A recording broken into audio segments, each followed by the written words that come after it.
আপনাদের আজকে একটা সুন্দর একটা গল্প বলি, যে গল্পে আমি আপনাদেরকে যেটা জানাতে চাচ্ছি যে আল্লাহর উপর তাওয়াক্কুল করলে কি না দুনিয়াতে কি না পাওয়া যায়।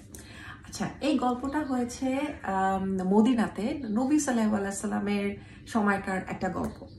তো যখন আমাদের নবী সাল্লাল্লাহু আলাইহি সাল্লাম মদিনাতে হিজরত করে গেলেন, এই খবর পাওয়ার পর ইয়েমেনের আশারি গোত্রের কিছু মানুষও হিজরত করলেন।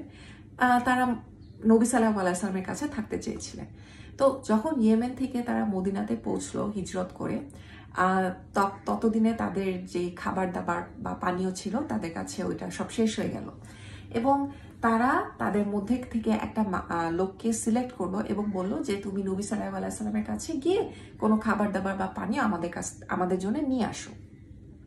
তো ওই লোক নবী সাল্লাল্লাহু আলাইহি সাল্লামের ঘরে গেলেন, এবং ঘরে যখনই নক করতে গেলেন তখনই নবী সাল্লাল্লাহু আলাইহি সাল্লামের তেলাওয়াত শুনলেন। নবী সাল্লাল্লাহু আলাইহি সাল্লাম ঠিক এই আয়াতটা তেলাওয়াত করতেছিলেন। এই আয়াতটা হচ্ছে গিয়া সূরা হুদের আয়াত নাম্বার 6, যেখানে আল্লাহ তাআলা বলতেছে, আর জমিনে বিচরণকারী প্রতিটি প্রাণীর রিজিকের দায়িত্ব আল্লাহরই। উনি আয়াতটা শেষও করে নাই, ওই লোক এই আয়াতটা শুনে ফেরত গেলেন। কেন ফেরত গেলেন?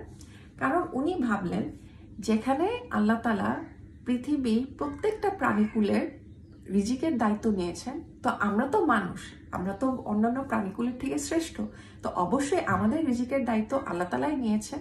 তো এই জন্য উনি নবী সাল্লাল্লাহু আলাইহি সাল্লামকে ডিস্টার্ব না করে উনি চলে গেলেন।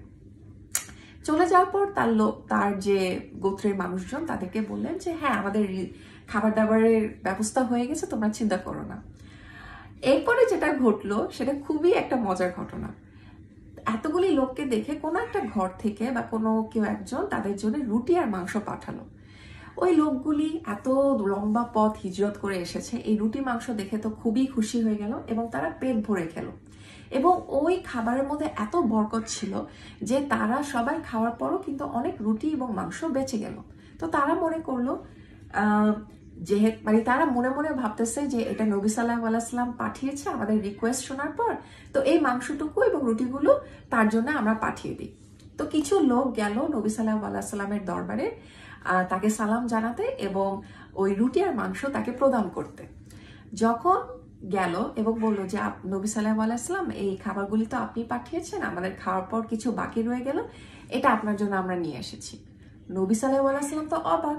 উনি বললেন যে আমি তো তোমাদের জন্য কোনো খাবার পাঠিয়েনি। তখন লোকগুলি পুরো ঘটনাটা বলল যে আমরা কিরকম করে একজন রিপ্রেজেন্টেটিভ পাঠিয়েছি, ওনার তো আপনার সাথে কথা বলার কথা, উনি তো মনে হয় আপনার সাথে কথা না বলেই চলে গেছে, আপনি যেহেতু এটার ব্যাপারে জানেন না।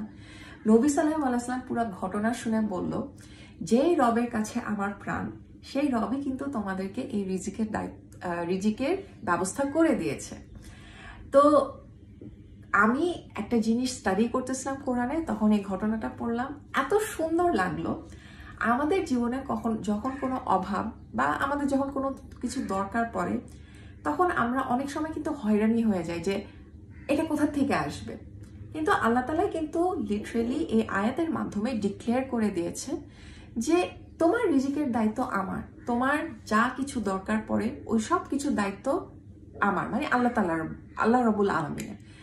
আল্লাহ তাআলা কিন্তু আমাদেরকে চিন্তা করতে বলে নাই, স্ট্রেস নিতে বলে নাই। হ্যাঁ, রিজিকের জন্য চেষ্টা করতে বলছে, আর বাকিটা আল্লাহ রাব্বুল আলামিন উনি ম্যানেজ করে দিবে। কিন্তু আমরা কিন্তু এই চিন্তা করতে করতে করতে করতে করতেই কিন্তু আমাদের জীবনটা পার হয়ে যায়।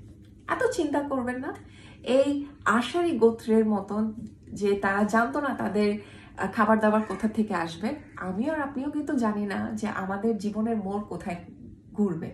এই জন্য আল্লাহ তাআলার উপর আমরা তাওয়াক্কুল করি এবং অন্য কিছু নিয়ে চিন্তা না করে জীবনটাকে যতটুকু সম্ভব হালালভাবে উপভোগ করি। ইনশাল্লাহ আল্লাহ রাব্বুল আলামিন কখনো আমাদেরকে একা ছেড়ে দিবেন না।